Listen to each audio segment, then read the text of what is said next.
Thank you, Laura. I was like, hopefully that doesn't happen every week. Just keep saying it's a record high. Still lots of geopolitical mess happening, but we did have a record high yet again this week. So this is something where I liked this down here. It was like use the vote to show clients that the next rate move could actually be up because there's three members. There's only three like that have descended to the hike. A lot of other people are still asking for it to go up. So if they're waiting for it to go down, this is not the time to wait. This might be the time to lock in. So make sure that you're informing your clients as much as possible that waiting for it to drop is probably not in their best interest right now. Like we're just where we are. And remember last week, for anybody who missed it, Laura has posted the recording, but last week were all of the answers that if their concern is the interest rate hike, the other opportunities that we have available to buyers to reduce that or do a buy rate down and things like that. So keep that in mind. And if you missed it and you need the recording, just let us know and Laura can send that to you as well. It's also in the hub.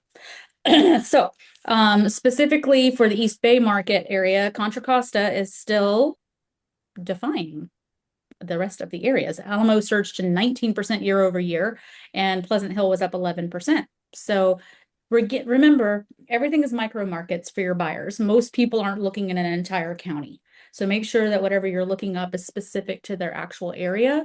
And then as we're moving late into the summer, this is very normal. We have inventory shrinking. People are like, oh, I didn't take advantage of the summer market. Maybe I'll wait until later. So we're starting to see that it's, we're getting less inventory, but it is still doing 107% of list price. So, and that is going to happen with less inventory. Buyers are going to pay more.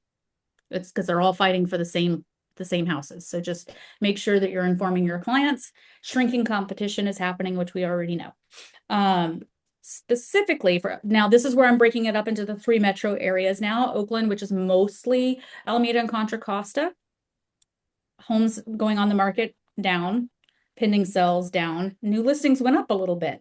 Not unusual because sellers that were kind of on the edge might be saying, okay, well, if the actual home sold is going down, this might be my better opportunity to have multiple people fighting over my house. So we're definitely seeing some things shift and change there. San Francisco metro area specifically also went down, but the days on market went up.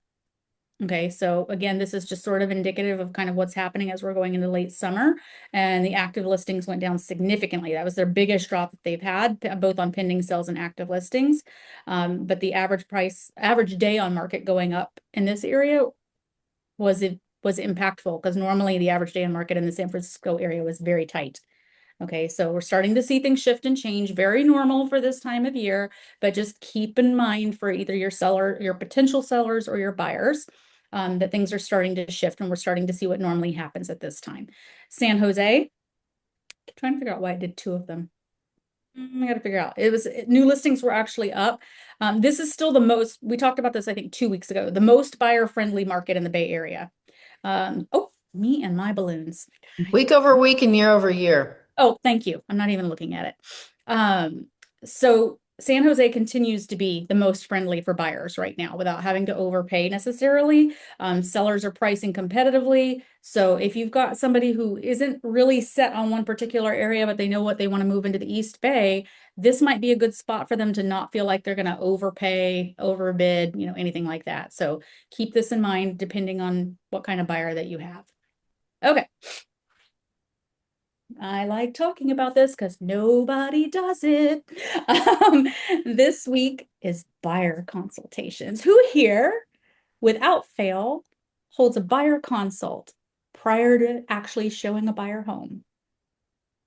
Hang on, I can't see all of you. 1 second.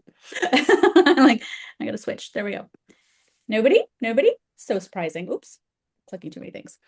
I more recently, yes, always, but Okay, not always. okay. So this is something that Mark and I always felt very strongly about. Buyer's agents weren't allowed to show a house until they did a full consultation. And when I say full consultation, I'm not asking you to sit down for an hour and a half with them, guys. At least 30 minutes, and I'm going to give you the structure for it here. I have to ask this question because it's always baffled me.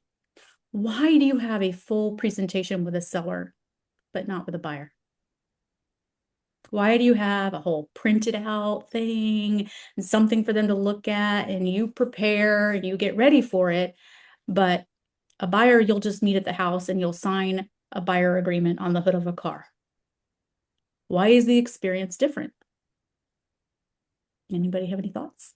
Because buyers just want to see houses. They don't want to talk about anything. They think they know everything they need to know. Okay, that is probably pretty true. Uh, that is probably pretty true.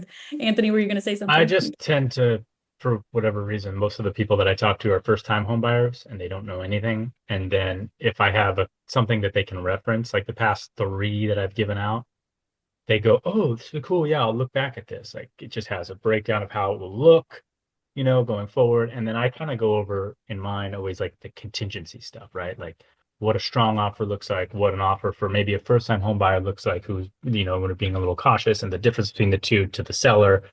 And those type of things are like they have no idea about them. So um, maybe it's just because they're all first-time home buyers, it feels very like valuable. But Okay. Casey, you came off mute. Go ahead. I was trained to, I didn't know that not doing one was not an option because they needed to know the process, what it was going to look like for us to work together, and buyer rep agreement.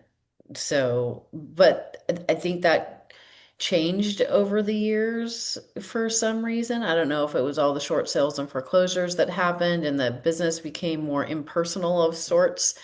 But that's yeah, so I think it depends on when somebody's come into the business and if it's like this is how we do business or they were never trained that that's how they do business and that it's an option. I mean, I had an agent in our organization reach out to me over the weekend and she had an offer submitted without a BRBC. She's the listing agent and I did a quick search of what it was like to, in the state of California, not having a BRBC. It wasn't with the offer and a $2,500 fine. She's like, oh, I didn't realize it was that big of a deal. So I think there's just like an education lag in a lot of instances of depending on where people are plugged in or not plugged in. That's my perspective anyway. Yeah, I think it's so when the whole thing came out with BRBCs, everyone was in a panic and I was like, I don't understand the panic because I was in California at the time when all of that was transitioning because we had been doing them forever in New York. Like we didn't allow anyone on our team to show a house without one, period. And even if the client was like, hey, I don't know you well enough to sign like a 6-month agreement, you would have to sign one for the houses you were showing.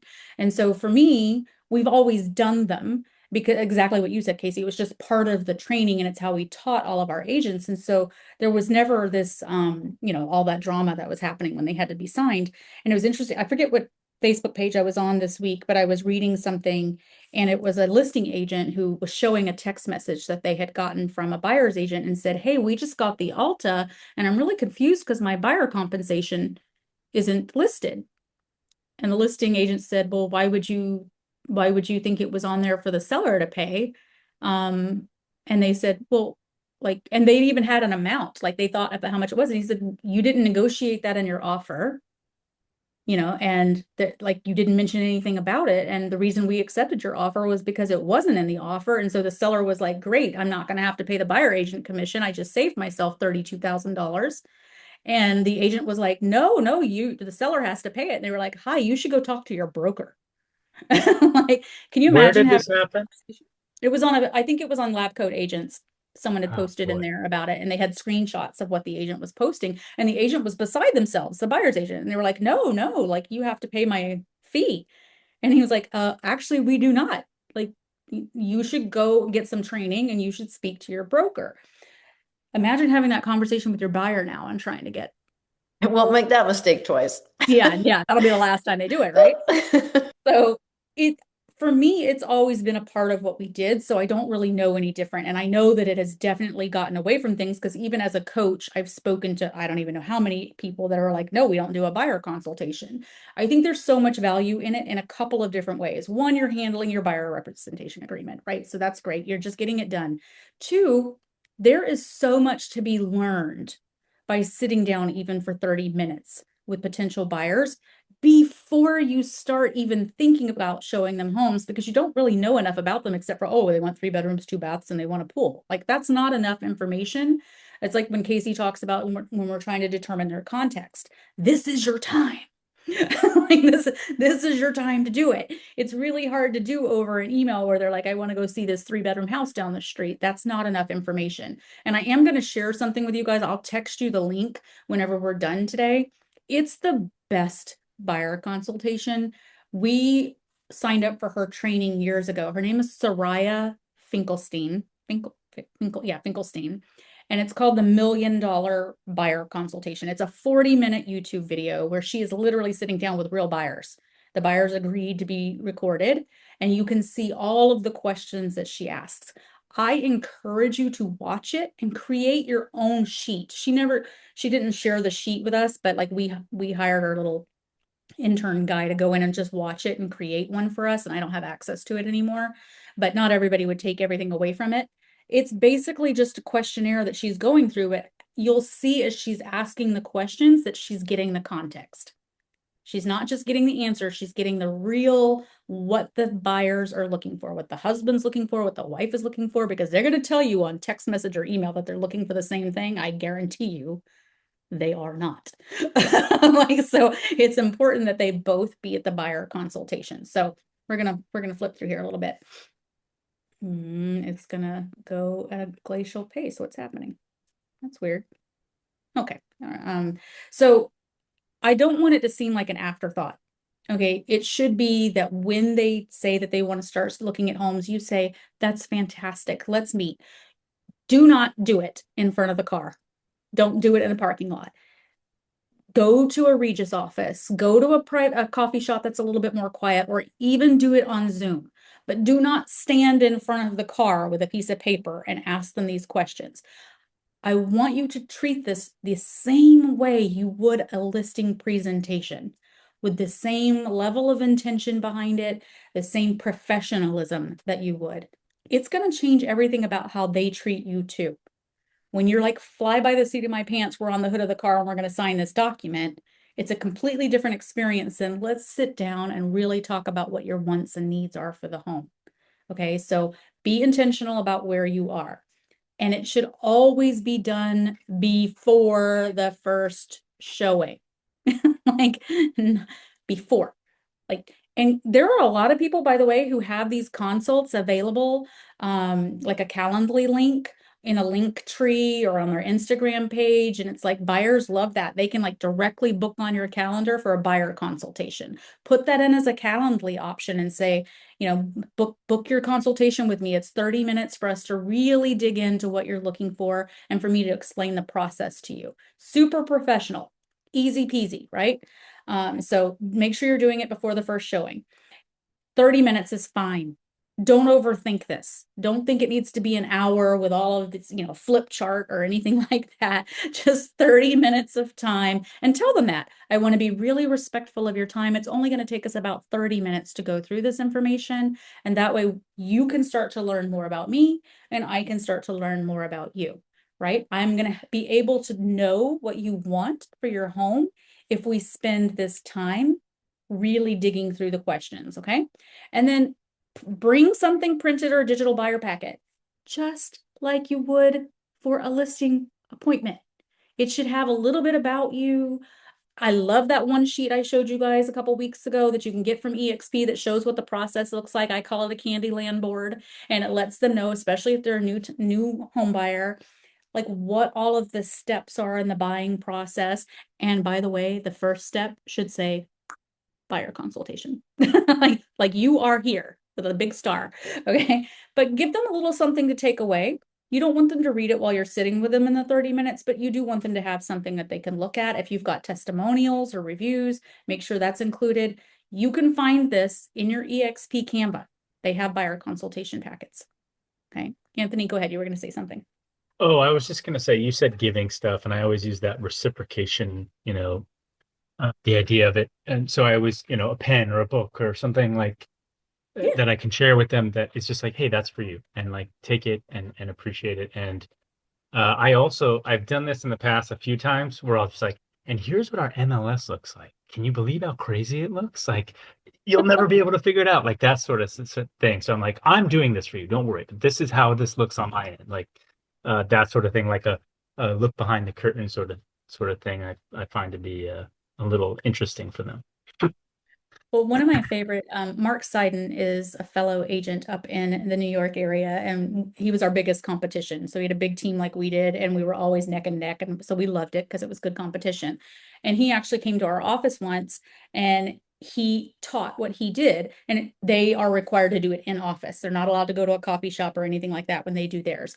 But he sat down and he explained what had happened, and he actually had an example. He brought the pages with him that the buyers had filled out, and it was the husband and the wife showing both what they wanted. They're non-negotiables. They both had to make a list of 5, and it was like the area, the location, the size of the home, anything like that. And he put it all on the MLS. Guess how many it pulled up based on what they both put in as their filter and criteria? A small amount. Yeah. 0.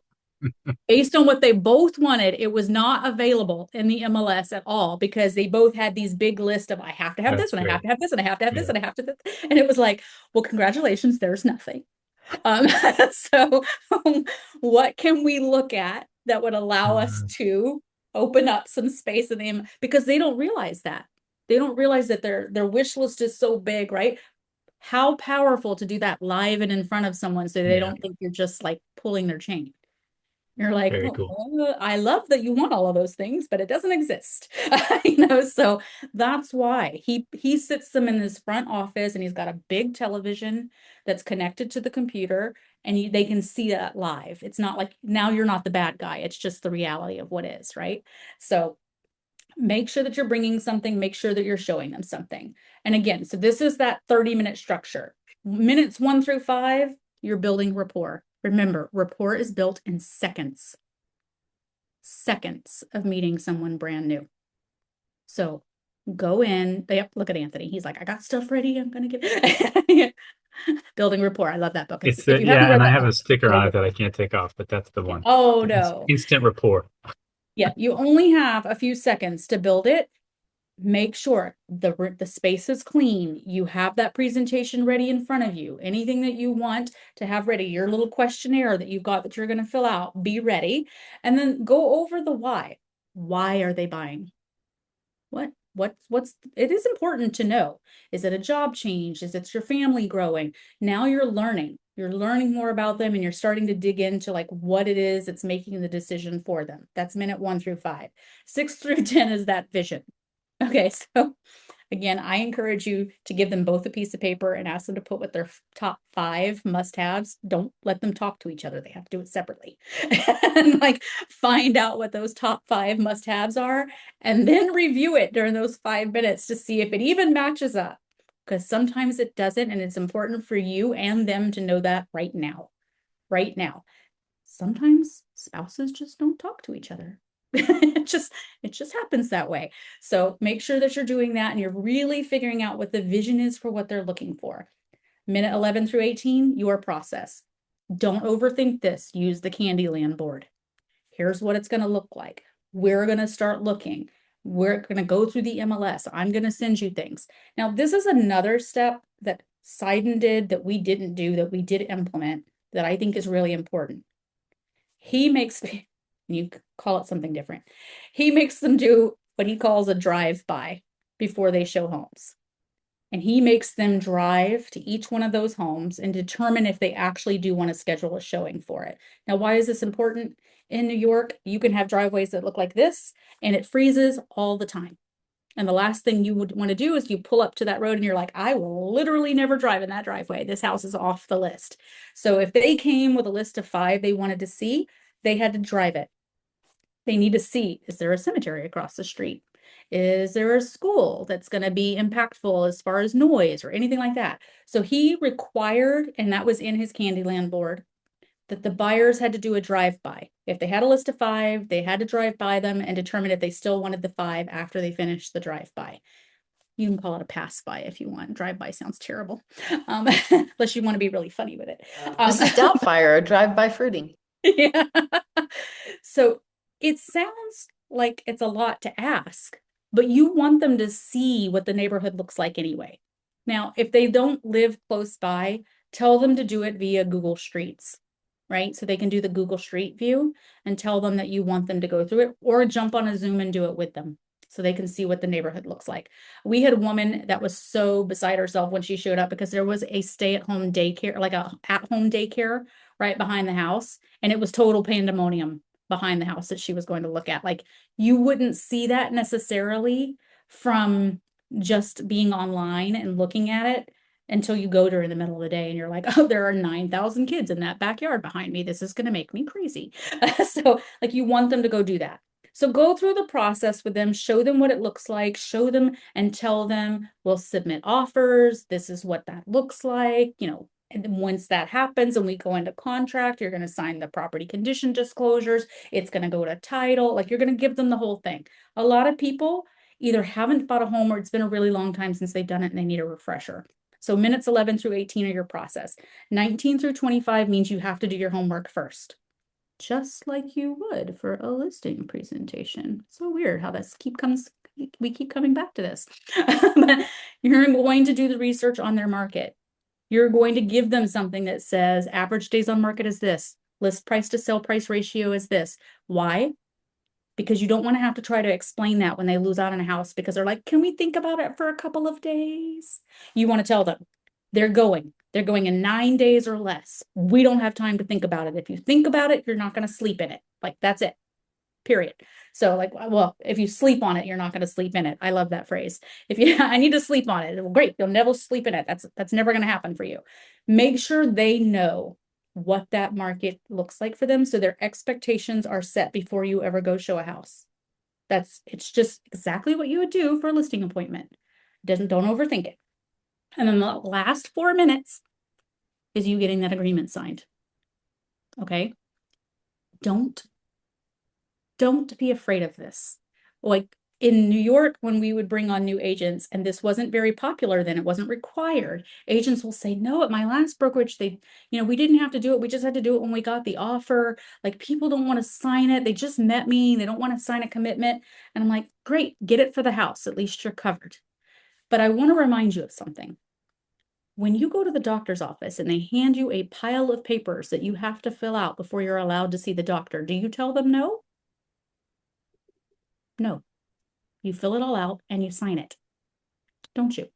Because that's their profession and that's required. It's the same thing for you. Don't get hung up on it. Just tell them that this is how we do business. It's required in order for me to show you homes, get it signed and move on. You are thinking about it more than they're thinking about it. So just get it done. And if, like, we've definitely had attorneys in the past who are like, I'm not signing anything. And I'm like, well, then I'm not showing you anything. Like that's how this works. If you're not sure if you like me yet, we're going to sign for today and any houses I show you today. That protects both of us. And if we still like each other at the end, we'll just consider that we're dating right now, and 5 houses from now we'll get married. That's fine. Like, make it funny. Don't make it like where it has to be super complicated. You can date them before you marry them if you really want to. So that's 30 minutes. I mean, think about how fast that's going to go, right? Really, really fast. Okay, next. Why does it keep giving me a page in between? I don't really know what's happening here, guys. Sorry. I think it's because I'm operating. 1 second. I'm going to pop out of here and see if that works. Nope. 1 second. While you're looking for that, Yep, thank you. one of the most passionate training deliveries ever from Rick was at a team meeting that he did back in 2020. And it's broken up into a little 2-part series. So I just put it in the chat group on this very topic of how to do a buyer consult. And so as a second layer and a perspective of somebody that was a top producing agent for so many years, that they're great. He was on fire that day. I remember because I was there and we filmed it and it was like, holy cow, he was out of his skin. But it's cool. Lots of good stuff in there too. Getting into the nitty gritty, it's 2 30-minute trainings. So definitely not as concise and to the point from an execution style. Selena, yours is very executable. A lot of color commentary on his in true Rick style with stories, lots of stories. Breaking it for some reason. It just so shows broken. I don't know why whenever I go into present mode. I'm just gonna say it instead of showing it to you on the screen. So the next one was like the most important question you'll ask is why now? You want to know what's prompting that move, right? That's going to become your roadmap. It's going to tell you how to communicate with them, how quickly they want to do it, all of those like basic things, like what matters most to them. So like make sure that you're asking for that why, what's prompting you to move now. It's good. That's probably going to give you the most amount of information based on what you guys are working on. Then the next one was like setting those expectations. What's the timeline? Based on what you told me, Mr. and Mrs. Buyer, I would expect us to be in contract within the next 60 days, right? Like depending on what their search is or if they're waiting for their lease to get out or something like that. The next one would be setting expectations on communication. We've talked about this for listing. We did that a couple weeks ago. I'll check in with you every Tuesday, whether there's news or not. Guys, just set yourself a day that you know you're following up with all of your active buyers, and then choose a different day for all of your active sellers. That way you're not, changing conversation. You're kind of staying in the same context during that entire day as far as doing all of your updates. And then let them know how you work. I work with a small number of buyers at a time so I can give you all of my attention, and I would like the same commitment from you. That's why we have a buyer representation agreement, right? Now we're committed to each other. We're in a relationship. So set your expectations early on. And then just remind them that you're not just hiring an agent, they're hiring like this whole process. That means like you have a network. You can say, I work with a lot of other agents. Sometimes I get access to off-market opportunities just based on those relationships. They love to hear that. They're like, you can see stuff other people can't see. That's a big win. Okay, make sure that you tell them, I have a fantastic transaction manager. She's going to help me manage my deadlines, anything that might come up on inspection, any contingencies. We work as a team to ensure that we're getting you to the closing table with as few issues as possible. Like, You make what? sure that they know to expect that. Go ahead. Okay. Oh, it's Debbie. Sorry, it's Debbie. I was like, oh, she's saying something. So communicate that. It's important for them to know that they're going to have an interaction with another person. So you can tell them at the beginning, right? And then again, just let them know that that buyer agreement, like it is required. You're not saying it in the sense of a demand. It's just the natural conclusion. Everything that I've walked you through, that's what I bring to every client I work with. And in exchange, I ask for one thing, that we're going to work together exclusively. Does that feel fair? Okay, so that's not a difficult conversation after you've done an incredible presentation, right? It just seems like it's a foregone conclusion at that point. So I know we're almost out of time. Ooh, I finished the last slide. So I want you to really consider doing this, guys. If you're not doing it now, I think it can change the way buyers think about agents. Like if, for those of you that are seeing everything that gets put out there and they're like, why am I paying a buyer's agent? All they're doing is opening a door. Okay, this is a different conversation. You had an incredible presentation with that. You've told them how you're going to communicate. I'm going to touch base with you every single Tuesday, no matter what. Whether there are listings available for them to see or not, guys, you can say, hey, I really scoured the MLS this week. There's still nothing that fits your criteria, but I'm going to keep looking, right? I'm going to look at for sale by owner. I'm going to look at off market. I'm going to do all of these other things. Do that even if there's nothing of real substance to tell them. The last thing you want is for them to go 2 or 3 weeks without hearing from you. And they're like, I don't know why I have an agent. I can get on Zillow myself. Right? Like just stay in communication with them. So as I mentioned, there is a buyer presentation available on EXP Canva if you're looking for one to start with. If not, and you want something that looks a little just snazzier and jazzier, there's like 9,000 options on Etsy. They on average cost you $3. And you can buy one that's already been created by Casey. See you later. You can buy one that's already created and all you have to do is edit it. $3. Like I got one for Activate, the class I taught years ago, and it was like $3.27. And it was a great buyer presentation. Easy to just go in and change whatever you need. I'm going to text you guys all the Soraya Finkelstein. It's 40 minutes. I know it's long. I encourage you to really pay attention to it and take notes and create your own buyer questionnaire from it.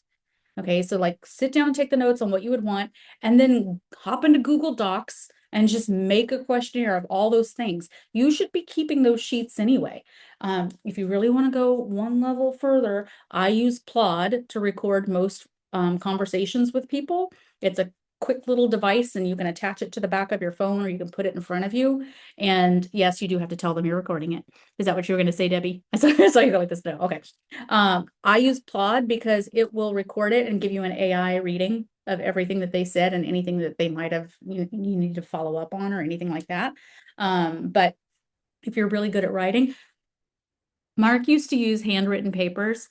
Guys, it used to make us crazy because nobody could read his handwriting. And he would like bring us back the papers and we would be like, we have no idea what any of this says. I swear he was meant to be a doctor. So if you're going to use an actual page, you can go that route. Now, if you want to take it even one step further, some people will pre-send. Thank you. Yes, Debbie, Granola is a really good one. Actually, Granola is a really good app. If you want to even get in front of it, and we did this for a little bit and we opted out of it just because we wanted people to come into the office. You can make a pre-fillable form using Google Forms or Cognito form, and you can tell them to fill it out in advance of your meeting. And it goes to them, and as soon as they hit submit, it comes into your email and you have it. It's very easy to do. You get everything filled out for them, and then now you have a little bit more information even before sitting down in the 30-minute meeting with them. So that's something that you can do as well. If you're like, hey, I'm just going to make this online form, you have a link, you send it to them, they fill every per person. You have to tell both buyers to do it. They're going to give you different information for sure. Okay, so, and they're never sitting together when they fill it out. I'm just going to say. All right, guys, thank you for today. I'm sorry. I know I went 2 minutes over, even though I'm speed talking. I will send you the link in just a moment. I encourage you to watch it. And I'd love any feedback from anybody on next week on what they thought about the actual interview that she does with the buyers. Anybody need anything from me before we wrap up? Oh, hang on. I'm hopping in chat. Granola. Oh, there's the, Laura, will you catch the ones that she put of Rick in here and send that to me in an email in the chat that's in the chat? Because I'd like to look at those later. Any thoughts, questions, anything anybody needs? No? Oh, Anthony, I gave Jonah Kirchen your information. He keeps reaching out to me about whether or not we have any listings or anything. And I told him I thought that he had your info. He And does. That guy, I literally texted. I was going to get on here and start complaining this morning yeah. about the investors that because I need to sell Dawn's house with an investor. I needed to go fast. And I've talked to Tracy, I've talked to people over here. And Jonah, he just texted me. I was like, perfect, dude. Here's this. What do you think? Silence for 3 days. I was like, Jonah. He's like, sorry, I'm taking this trip to Europe right now. I'm like, why are you texting me then? Yeah, I think he Yeah. has us on a drip campaign, basically. Yes, he does. And I've But told I him told him, a million times, your drip campaign is obvious. You say you call, but my phone didn't ring, and then I have a voicemail and a text message. I was like, could you just warm it up a little bit? And he's like, thanks, good feedback. I Anthony, give them all a hard time. It's just Joanna says she has an investment for him. Would you mind giving Joanna's information? Do you mind throwing that in yeah, there? I will. Awesome. All right, guys. Thank you so much for today. I appreciate all of you. Glad I got to see your smiling faces today, and I'll see you next week. Bye, guys. Thanks. Bye, Thank you. Joanna. Hey. Bye. Bye.